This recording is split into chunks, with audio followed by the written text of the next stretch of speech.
नमस्कार दोस्तों, आज से हम पब्लिक एडमिनिस्ट्रेशन स्टार्ट करते हैं। इसको हम रेगुलर लेंगे जब तक इसका पूरा सिलेबस कंप्लीट नहीं हो जाता। तो चलिए शुरू करते हैं। जो पब्लिक एडमिनिस्ट्रेशन में जो एडमिनिस्ट्रेशन शब्द है, प्रशासन, ये लैटिन भाषा का शब्द है दोस्तों। लैटिन भाषा के एड और मिनिस्ट्रेयर से मिलकर बना है। अगर हम केवल प्रशासन की बात करें तो प्रशासन का अर्थ है एक निश्चित उद्देश्य की प्राप्ति हेतु विभिन्न व्यक्तियों द्वारा किया गया सामूहिक प्रयास क्या कहलाता है दोस्तों? प्रशासन कहलाता है।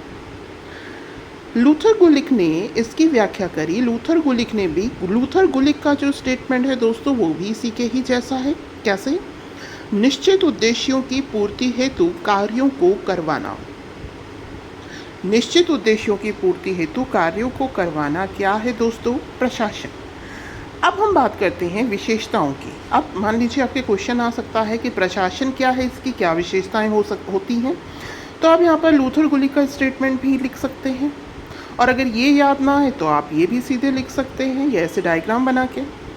अब हम बात करते हैं विशेषताओं की। तो देखिए दोस्तों, अगर हम प्रशासन की बात करें तो ये दो तरीके का हो सकता है। एक तो पब्लिकली लोक प्रशासन, जो लोकहित में किया जाए। एक होता है निजी प्रशासन। तो लोक प्रशासन और निजी प्रशासन ये दो प्रकार के हैं। प्रशासन कैसी प्रक्रिया है? क्या ये एक ही जगह है? क्या निजी ही रूप में है? नहीं, ये सार्वभौमिक प्रक्रिया है, ये सब जगह लागू होती है। किस लिए प्रशासन का उपयोग करते हैं? निश्चित उद्देश्यों हेतु, सामूहिक प्रयास। सामान्यतः दोस्तों इसका उपयोग बड़े संगठनों हेतु किया जाता है। एक और खास बात, इसकी विशेषता कि प्रशासन के उद्देश्य और इसमें काम करने वाले व्यक्तियों के उद्देश्य भिन्न हो सकते हैं। बिल्कुल हो सकते हैं। प्रशासन का कार्य क्या है? उसका जो लक्ष्य है उसकी प्राप्ति, मतलब संगठन के लक्ष्यों की प्राप्ति। लेकिन जो उसमें व्यक्ति कार्य कर रहे हैं, हो सकता है उनका उद्देश्य कुछ और हो। ठीक है दोस्तों, तो प्रशासन के उद्देश्य और इसमें काम करने वाले व्यक्तियों के उद्देश्य भिन्न हो सकते हैं। एक बार पुनः देख लेते हैं। प्रशासन दो तरीके का है, लोक प्रशासन, निजी प्रशासन। ये एक सार्वभौमिक प्रक्रिया है। ये एक निश्चित उद्देश्य हेतु सामूहिक प्रयास होता है। सामान्यतः बड़े संगठनों हेतु इसका उपयोग किया जाता है। प्रशासन के उद्देश्य और इसमें काम करने वाले व्यक्तियों के उद्देश्य भिन्न भिन्न हो सकते हैं। अब हम बात करते हैं दोस्तों प्रशासन के दृष्टिकोण की। तो इसके दो दृष्टिकोण होते हैं, एक होता है प्रबंधकीय, एक होता है एकीकृत।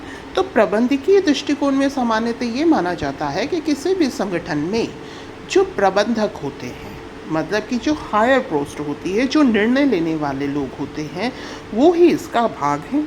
जबकि एकीकृत दृष्टिकोण ये कहता है कि सभी लोग, चाहे वो कोई लिपिक हो, चाहे कोई प्रबंधक हो या कोई और भी कर्मचारी हो, वो सभी ही प्रबंधन का भाग होते हैं। एक बार इसे देख लेते हैं। संगठन में केवल उच्च स्तरीय निर्णय लेने वाले व उनका क्रियान्वयन करने वाले व्यक्ति ही प्रशासन का भाग हैं।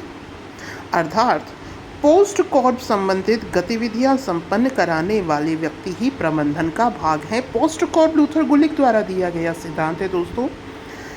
ये एक संगठन की व्याख्या करता है कि एक संगठन के क्रियान्वयन के लिए क्या जरूरी है।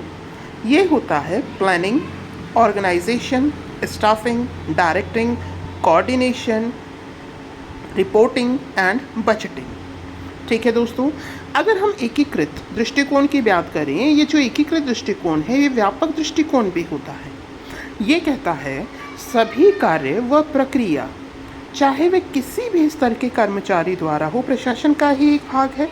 अर्थात उच्च पदाधिकारी, तकनीकी कर्मचारी, लिपिक वर्ग, सहायक कर्मचारी सभी प्रशासन का भाग हैं।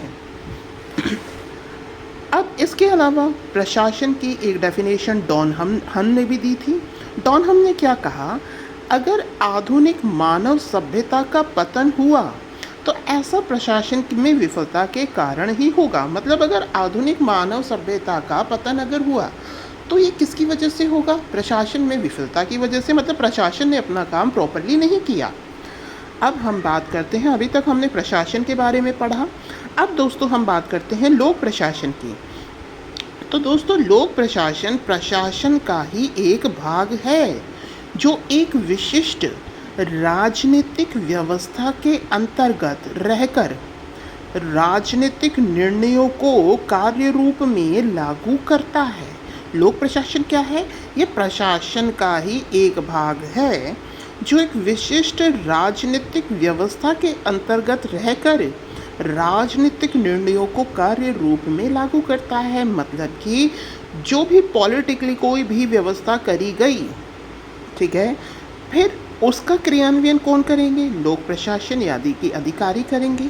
तो ये प्रशासन का भाग है जो एक विशिष्ट राजनीतिक व्यवस्था, एक राजनीतिक व्यवस्था होती है जिसके तहत जो लोक प्रशासक होते हैं उनको जो भी निर्णय दिए जाते हैं उसको ये क्या करते हैं दोस्तों? कार्य रूप में परिणित करते हैं।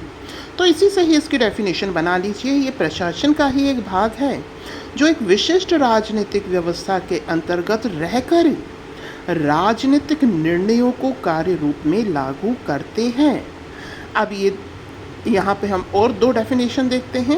एल्बर्ट साइमन ने क्या कहा कि राष्ट्रीय, प्रांतीय तथा स्थानीय सरकारों की कार्यपालिका शाखाओं की क्रिया से, ठीक है ना दोस्तों, राष्ट्रीय, प्रांतीय और स्थानीय सरकारों की कार्यपालिका शाखाओं की जो क्रियाएं हैं वही लोक प्रशासन है।